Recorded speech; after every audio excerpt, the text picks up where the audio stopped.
Hello, bienvenue dans ce nouveau cours. Gros dossier aujourd'hui sur la création des publicités. Donc, on est sur Facebook Ads. Je vais vous montrer comment lancer votre première campagne. Donc déjà, pour commencer, il faut voir qu'il y a 3 étapes sur Facebook. Donc, vous avez une partie qui s'appelle campagne, une partie qui s'appelle ensemble de publicités et une partie qui s'appelle publicité. Donc là, c'est plutôt les créatifs. Donc, vous allez créer d'abord une campagne et ensuite, il va vous faire créer un ensemble de publicités et des publicités. Donc, vous allez là, vous cliquez sur créer. Ensuite, vous avez plusieurs objectifs. Donc, il faut toujours choisir l'objectif de vente. Parce que notre but, c'est de faire des ventes. On s'en fout d'avoir du trafic si ça ne vend pas. On s'en fout d'avoir une interaction si ça ne vend pas. Notre but, c'est de faire des ventes. Ensuite, il faut savoir une chose, c'est que vous allez devoir définir un objectif plus tard par rapport à ça. Et tant que vous n'avez pas eu de vente sur votre site, votre pixel ne permet pas de mettre comme objectif la vente. Donc, en fait, vous allez pouvoir le mettre à cet endroit-là. Donc là, on va mettre vente. Vous allez continuer. Là, vous allez dans campagne, les ventes manuelles. C'est pas très français, mais voilà. Donc, vous allez sélectionner celui-là. Ensuite, vous faites continuer. Et là, il va vous créer la campagne. Ensuite, il va vous demander plein de choses. On va regarder étape par étape. Donc là, vous allez mettre un nom pour votre campagne. Donc, vous mettez par exemple campagne vente avec la date d'aujourd'hui, par exemple. 14-10-24. Ensuite, catégorie, on s'en fout. Publicité de catalogue Advantage Plus, ça vous l'enlevez, ça ne sert à rien. Ensuite, tac, là vous êtes tout bon. Vous faites, donc ça vous n'avez pas besoin de changer, pour l'instant on s'en fout. Vous faites ensuite, donc là on arrive, vous avez vu qu'on est passé de campagne à ensemble de publicité. Donc là vous pouvez mettre par exemple ensemble de publicité numéro 1. Généralement, ce que j'aime bien faire pour le nom de l'ensemble de publicité, c'est lui donner le nom de l'audience, parce que c'est sur cette page-là que vous allez définir votre audience. Donc moi, j'aime bien lui donner le nom de l'audience. Donc par exemple, là, on va plutôt le renommer Audience Broad. Je vais vous expliquer ce que c'est une audience broad. France, par exemple, et 18-40 ans. Donc comme ça, après, quand vous allez analyser, vous verrez à quoi ça correspond. Donc là, vous êtes ici. Ensuite, lieu de conversion. Donc c'est à quel endroit vous avez généré vos ventes. Vous allez générer vos ventes. Si c'est sur une application, c'est sur un site web, c'est sur une messagerie ou par des appels. Mettez site web, donc voilà. Ensuite, ça, vous n'avez pas besoin de toucher. Le pixel, il faut bien sélectionner votre pixel. Donc là, vous voyez les pixels qui sont actifs, vous le sélectionnez. Et là, il va vous demander un élément de conversion. C'est-à-dire, quel est l'événement, en fait, qu'on estime être une conversion. Donc, par exemple, une conversion, c'est pas forcément une vente. Ça peut être un appel, par exemple.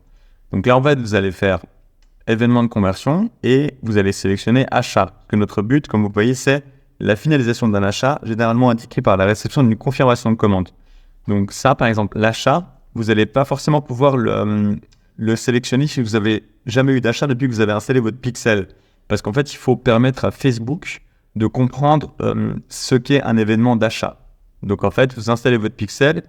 Si vous avez une première vente, vous allez pouvoir mettre événement de conversion achat, sinon vous ne pouvez pas forcément le faire. Dans ce cas-là, mettez simplement ajout au panier ou vue de contenu. Et par la suite, dès que vous avez eu un achat, avec une pub ou en organique, Facebook va comprendre ce qu'est un achat et vous allez pouvoir faire achat comme objectif, en fait, comme événement de conversion. Donc voilà, là vous avez la possibilité d'ajouter un objectif de résultat par coût. Moi, je le fais pas. Je laisse vraiment Facebook libre de le faire. Après, vous pouvez analyser par la suite et voir, faire les tests en le mettant, mais moi de base, je le mets pas. Ensuite, là, pareil, donc vous laissez. Le paramètre d'attribution, c'est, comment expliquer de façon simple? C'est en fait, on appelle ça une fenêtre d'attribution. C'est-à-dire une fenêtre, donc, de temps ou d'événement où vous estimez que Facebook a le droit de s'attribuer cette vente. Donc, par exemple, là, c'est clic à 7 jours et vue à 1 jour. Ça veut dire que si quelqu'un clique sur votre publicité, dans 6 jours, il passe une commande, Facebook va l'attribuer à lui. Donc, il va estimer que c'est une vente qu'il a faite grâce à la publicité. Ensuite, par exemple, si c'est juste voir une publicité et qu'il a passé une commande 2 jours après, bah là, c'est hors fenêtre d'attribution.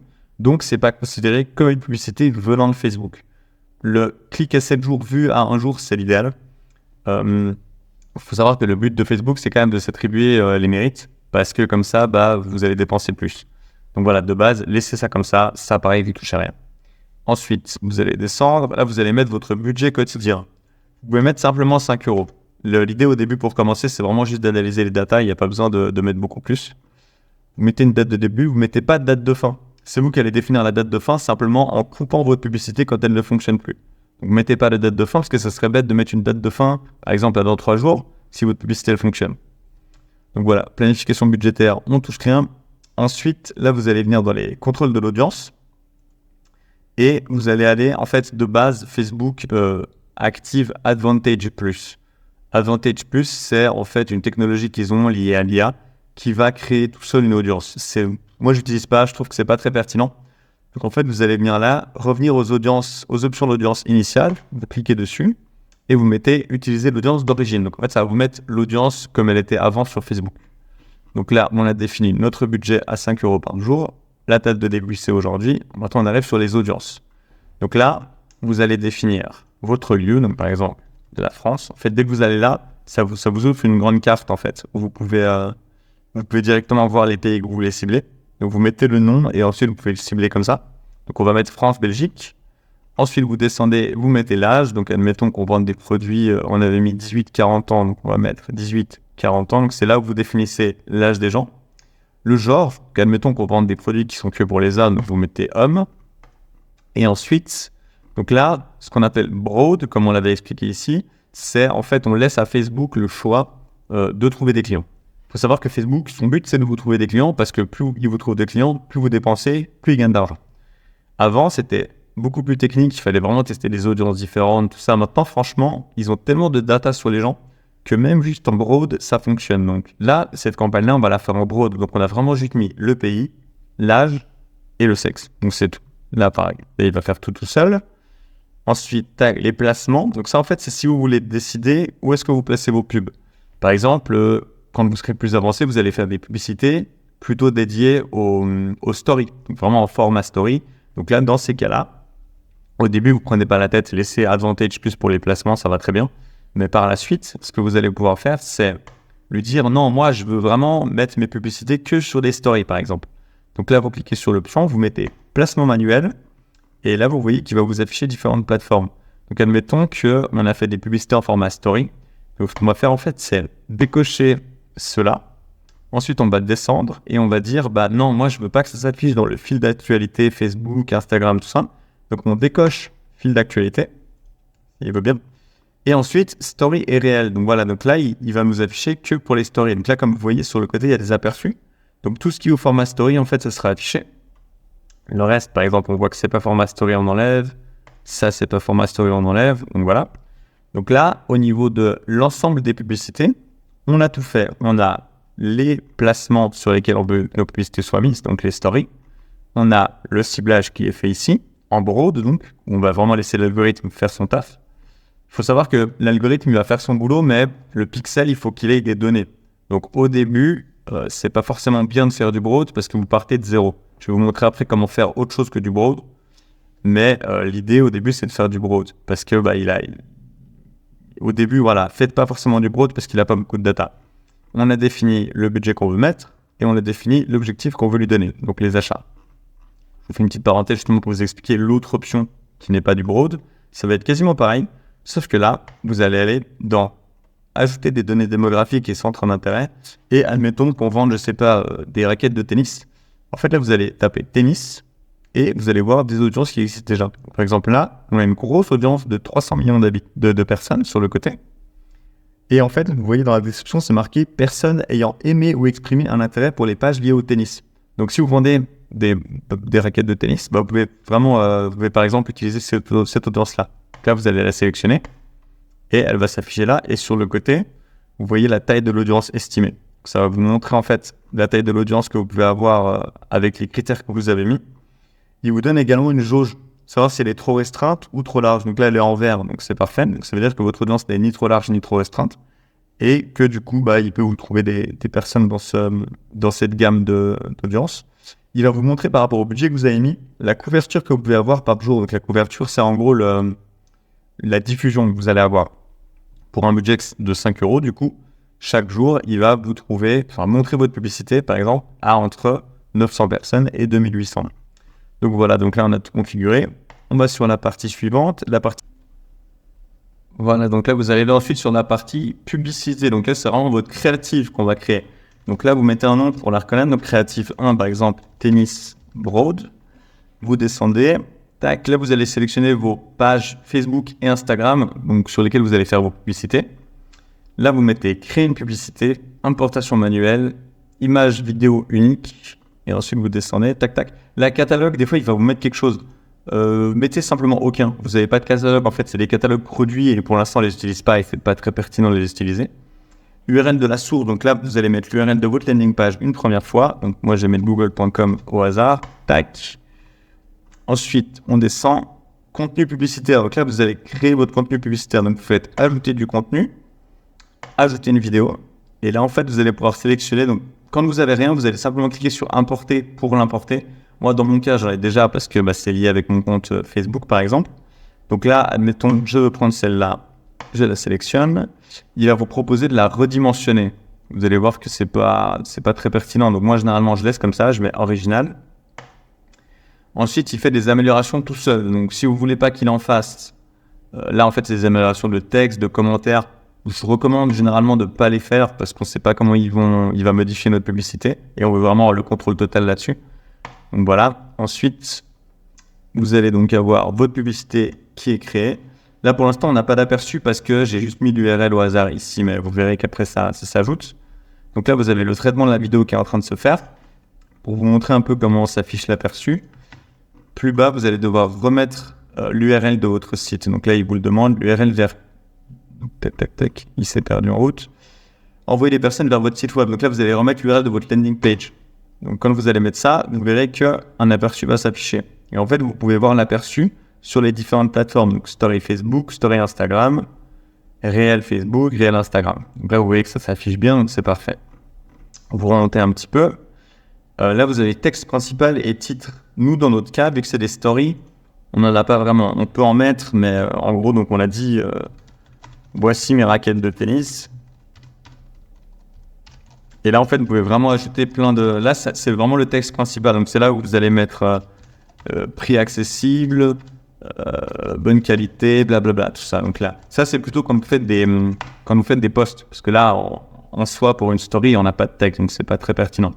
Donc ça va être le texte principal, donc le long texte. Ça va être le titre. Donc là, vous mettez un titre qui va s'afficher en bas de votre publicité, pardon. Donc ça va être par exemple, je sais pas, la raquette la plus puissante du marché, par exemple. Et ça va être le titre qui s'affichera en bas de votre publicité. Je recommande toujours, même dans le texte ici, même si en cliquant sur le bouton, les gens auront accès à votre page, mettez quand même, parce que pas tout le monde le sait qu'il y a ce lien-là, mettez quand même lien et en fait là, vous remettez votre lien, par exemple, google.com, quoi. En gros, c'est bien de le mettre même dans le texte. Comme ça, si les gens ne savent pas où il faut cliquer, ils voient le lien. Ensuite, tac, tac, le call to action. Donc ça, c'est le bouton en fait. Que va dire le bouton d'action? Donc vous pouvez vraiment choisir plusieurs choses. Réserver, acheter des billets, nous contacter, télécharger, tout ça. Généralement, je mets simplement acheter. Comme ça, si les gens sont intéressés, ils cliquent dessus. Donc là, vous voyez que le bouton a changé de main. Donc là, vous pouvez choisir en fait ce que vous voulez mettre. Ensuite, vous descendez, tac, tac, tac. Destination, donc on a vu, c'est la page, la landing page. Ensuite, vous touchez rien, tac, tac, vous descendez. Et là, vous allez avoir le suivi. Donc là, il était déjà installé, déjà sélectionné. Mais c'est ici où vous allez sélectionner votre pixel. En fait, c'est pour que les données soient vraiment transmises à votre pixel et que surtout la publicité s'optimise avec ce pixel-là. C'est hyper important. En fait, si vous êtes en broad, encore plus, parce que ça veut dire que Facebook part avec 0 données. Donc, il va utiliser votre pixel pour avoir de l'historique et savoir sur quoi renvoyer, quel type de client envoyer, en fait, quel type de visiteur envoyer. Donc voilà, donc là vous avez configuré votre publicité, vous avez des aperçus, vous pouvez cliquer ici si vous voulez vraiment voir en grand ce que ça donne. Et là vous avez vraiment, donc voilà, on voit que sur les réels, on a du texte, donc ça s'affiche correctement. Ensuite, sur les stories Instagram, on peut également vérifier que ça s'affiche correctement. Donc voilà, c'est parfait. Tac. La publicité s'affiche bien. Parfait, là je pense que ça va charger, donc c'est un peu plus long. Mais en gros, ça s'affiche bien, donc c'est parfait. Donc ensuite, on voit qu'on a tout configuré. On a configuré l'objectif qu'on avait, donc de faire des ventes. On a configuré notre audience. On a configuré notre créative. Donc voilà, donc là, c'est tout bon. Vous avez tout qui est bon. Vous pouvez lancer votre publicité. Donc là, vous faites simplement publier. Ensuite, elle va s'afficher ici. Pour l'instant, elle est en brouillon parce que je ne vais pas la publier pour de vrai.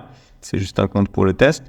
Et en gros, elle va s'afficher ici. D'abord, elle va être mise en attente d'examen. Donc, c'est-à-dire que Facebook va analyser et vérifier votre publicité, vérifier que vous respectez les règles, vérifier que vous ne vendez pas des lance-roquettes sur Facebook.